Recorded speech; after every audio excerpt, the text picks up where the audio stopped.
Mr Chair, thank you very much. I want to thank the last speaker, Mr Clark, for his fulsome support of this part of the bill.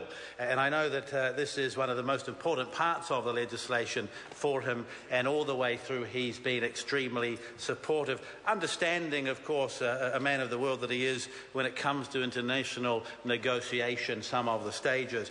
But there are a couple of points I just want to help and clarify with here, because in his enthusiasm, I'm not sure he meant to say some of the things that he did. The first was he said that the government has lost touch with ordinary New Zealanders like him.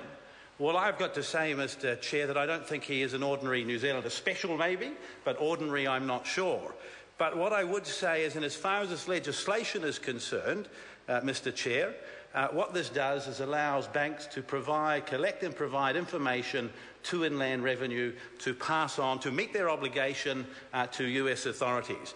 And Mr Clark is correct, where they don't do that, they face a significant tax up to 30% on their business in the US. All financial institutions in the world, except for those where an exception is given, are covered by this legislation. Every single country of the world. There will be some countries that don't meet that obligation, and their citizens who are involved with those financial institutions will be affected by a significant tax.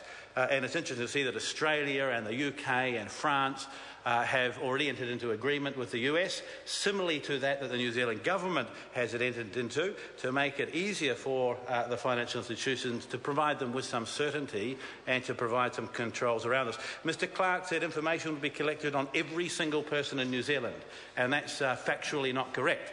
These financial institutions already have information on all of the people that bank with them. They will be under a duty to provide information on clearly defined US citizens and to provide that to Inland Revenue to pass on. There will be no information provided to Inland Revenue or passed on to US authorities on New Zealand citizens, only those who are US taxpayers under US law. This creates no new tax obligation. The US taxes its citizens based on their citizenship, not their place of residence, not their place of domicile. And so anybody that is tax resident in America, a citizen, the US legislation has interest in at all times. So we're not creating new tax obligations, we're merely providing information on behalf of financial institutions to US authorities. Now, very importantly, this is reciprocal. It is reciprocal. The US authorities will provide information to IRD on New Zealand taxpayers so that we can make sure that everybody that has a duty to pay tax in New Zealand is doing so fairly. And the intergovernmental agreement was signed last week here in this Parliament and will enter into force before this legislation is adopted and itself enters into force. And Mr Chair, that's the right balance and the right way that this should be done. The reason it may have taken a little bit longer than Mr Clark might have wanted is we were looking specifically at a number of institutions in New Zealand that might not need to be included in the breadth of this US law.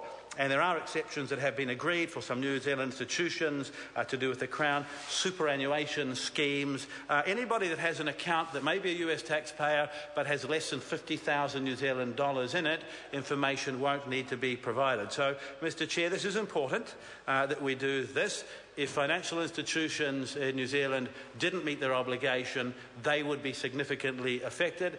The government is merely providing certainty and assisting them, and it will reduce red tape and compliance and cost upon the financial institutions and therefore others that may be involved with them or bank with them. It's not going to change the obligation of any US taxpayer based in New Zealand to the US tax authorities. It will merely provide information to them, and it is reciprocal to us. So, Mr Chair, this is a very important part of the legislation. I think the government has been responsible, as many other governments around the world have been.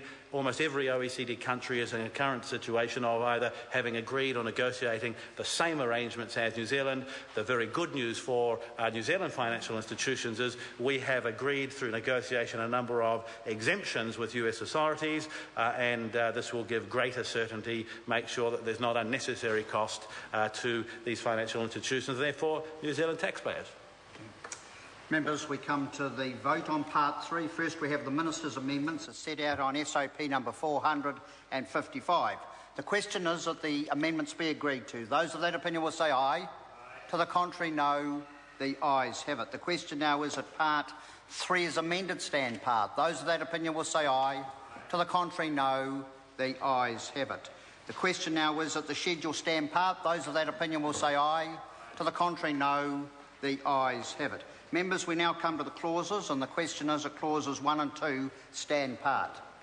The question is that clause 1 stand part. Those of that opinion will say aye. To the contrary, no. The ayes have it.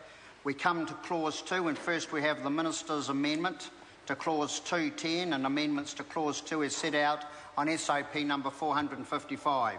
The question is that the Minister's amendment be agreed to. Those of that opinion will say aye.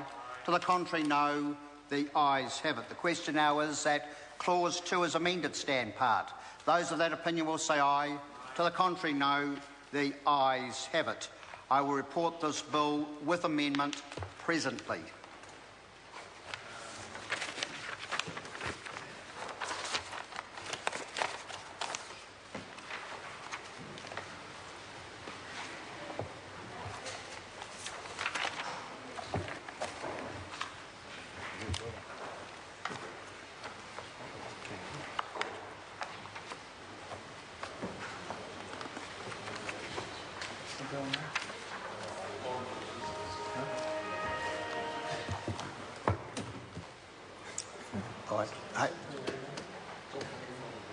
Sam. Members, the House and Committee for consideration of the Vulnerable Children Bill. When we were last considering this bill, we were debating clauses 1 and 2. Sue Moroney had the call and she has 1 minute 17 seconds remaining.